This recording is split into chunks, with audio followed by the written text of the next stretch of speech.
What is up, guys? Pyroto here. Welcome back to another video. Today we're going to be doing a dart frog paludarium. Now it's been a little while since I've done a paludarium, but we have got a ton of supplies. We're just about ready to start setting this bad boy up.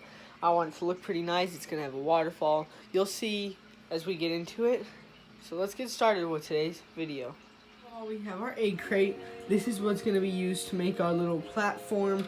Instead of hydro balls, the water will go straight through the egg crate and into the bottom level, which then will get soaked up by plant roots and all that good stuff. Next up, we have some live moss. These are a little bit of leftovers and scraps. We're going to be getting some more here soon, along with more moss, but this is what we have. So one thing is you're going to want lots of moss, lots of live plants when you're doing any sort of paludarium, vivarium, anything like that. Next up, we have our main tools that are going to be kind of our lifeline to this project. So first is a PVC pipe. You'll see where that comes in later. Measuring tape, always going to need that. Fountain pump, this is going to create our waterfall effect. Sharpie marker for marking off where we need on our measurements. Wire cutters for the egg crate. Tubing for the pump, and some tape so that we don't have to mark directly on the glass of our tank. We can mark on the tape and then take the tape off. And also over here we have a ton of cork, plus some moss and things like that buried down throughout this box. We got a lot of cork and things to work with when we get to the foaming part. Next up, we also have our foam. So we've got 4 cans of this pond spray foam. This is what's going to create our backdrop effect. Along with this, we have dirt that we're going to use to sprinkle over it. And then we have 2 bottles of brown, 100% silicone, mold-free, and waterproof. Now, I like the brown because it blends in, so when you coat over it, it all falls into place. Even if some of the dirt falls off, it still looks fairly natural. So that's why I use brown silicone. So that is just the generic supplies that we're going to be using. As we keep going, we might need some different things, maybe some different rocks that I find or anything like that. Now, if you do use stuff from outside, you want to make sure you bake it or boil it at least. What I would do is bleach it in like 3% bleach and the rest water, and then bake it or boil it, one of the two. Or if you want to do both, you can. It's up to you if you're going to be using stuff from outside. Now, what I'm going to be using has all been, processed and is good to go, so we don't have to worry about that. So as I said, some things might change up every now and then. Some things that we may use you might want to do differently. That's also just a matter of opinion. Some people would use hydro balls instead of egg crate. You could do that as well, but I'm going to be using egg crate in this setup.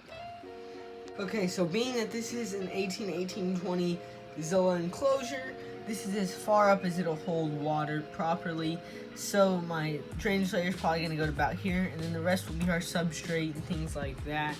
I think that's what we're going to do. So we got this up top, we're going to measure it out, cut it to fit and everything like that, and then we should be pretty good. So we're only going to be going about 3 inches up is what I think we're going to do. That'll leave us another 1.5 to 2 inches for our substrate. Okay, so we've made our mark. Now let's start cutting out the egg crate. How I'm using to make sure this is going to fit in is you can kind of see the lip of the tank and then the egg crate. Right here, all the way down is where I'm going to be cutting. And once all it's cut around, this will lay in. But that's not the only thing. Now there's 2 ways you could go about this. You could keep doing that and stack it, but that's going to use more egg crate. Or you could cut your own base and make a sort of platform. That's probably going to be what I'm doing. So let's continue on with it. When cutting, I'm just going to be using a pair of wire cutters. They seem to work the best. Okay, so I actually had to raise it all the way to the tippy top, which is not too bad. I'll just fill it up with dirt anyway, because we have to have enough room for the pump to completely soak up the water. So you could even go a little lower, but I like to have a little extra depth just because I want, in case there's any sort of evaporation, I want there to be enough room. So otherwise, we're looking pretty good. Now I'm going to start cutting my pieces. I'm going to measure it out, how tall it is from here, which, might be a little bit more than 3 inches. And then I'll cut out about the amount I need of here to make a little platform that goes all the way around. I'll probably do one on each side and then one in the center. And then we'll zip tie it all together to make it fall together properly. Now, so you can see we have our pieces cut out and then we have our long tray. Now what we're gonna do is just go all the way around and then zip tie. So this will zip tie there, this will zip tie there, all the way across. And then we'll start putting it in and making sure everything's functioning how we want it to. Alright, so as you can see, we've done two sides. We may not have to do these other sides. I'm not 100% sure yet, but we have done these two sides almost. This one I gotta finish off, that one's complete. We'll snip the zip ties and then everything will start to fall into place. Guys, look at that. The platform is complete on all four sides. So we've snipped it down. If you want to count the cubes, I've been using the cubes as measurement. So if there's 1, 2, 3, 4, that's how high I went. 4 high cubes, which are probably like 2 centimeters per cube. So 4 high on the cubes, and then however wide you do. Now it'll all depend on what size enclosure you have and what size you're working with. But for the average regular Exoterra or Zilla or Zuma cage, you're probably gonna want to go 4 or 5 cubes high for the pump to properly work. And then it's just zip tied, as you can see, to where it creates a snug, secure fit, and everything will hold. It'll hold against the dirt, solid. So yeah, guys, let's continue on. I think we might get ready to start foaming. Let's see. Now we're outside with all of our tools, our core Eco Earth, our spray foam, everything that we're going to be using in this tank. And we're outside now. We're going to get everything set up and we're going to proceed to foam. Guys, so now it's ready for the foaming.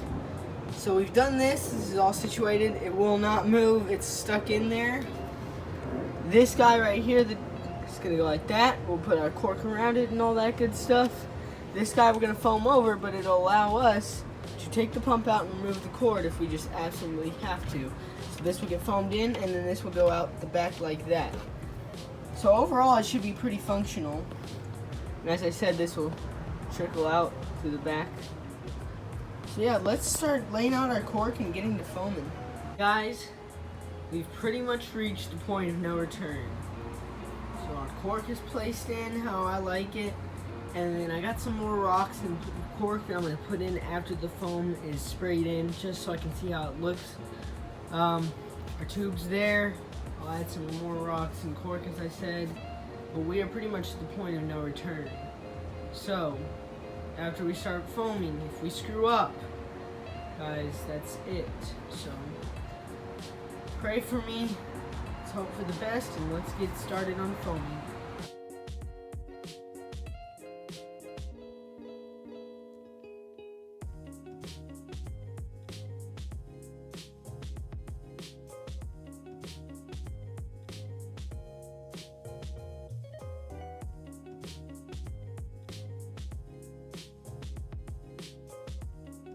Look at that, guys.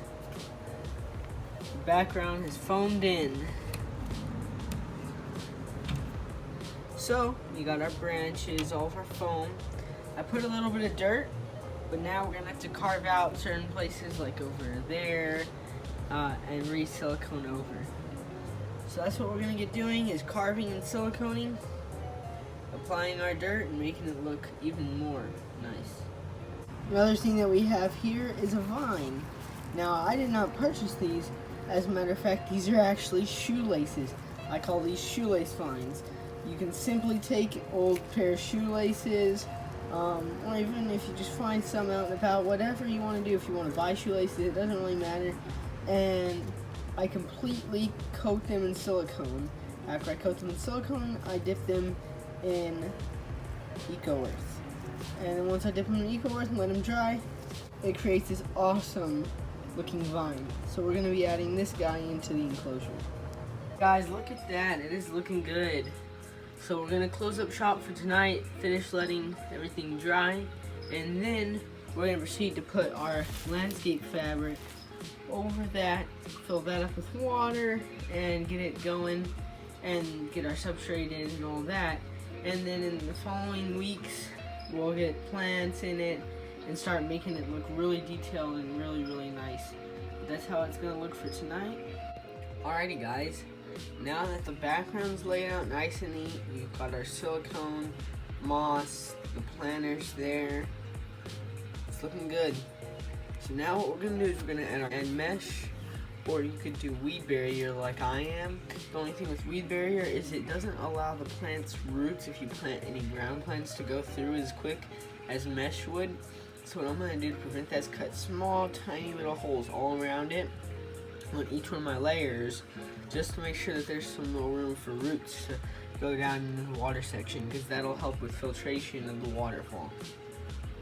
No screen, you'll probably only need to do 2 layers, but since I'm using this weed fabric, I'm going to be using probably about 2 or 3 layers just to make sure it's more secure on the corners and things like that. So now what we're going to do is grab a bucket of water, fill it up, dechlorinate it, let it flow through here, make sure the pump runs how we want it, and if it does, then we'll proceed to add our dirt and stuff.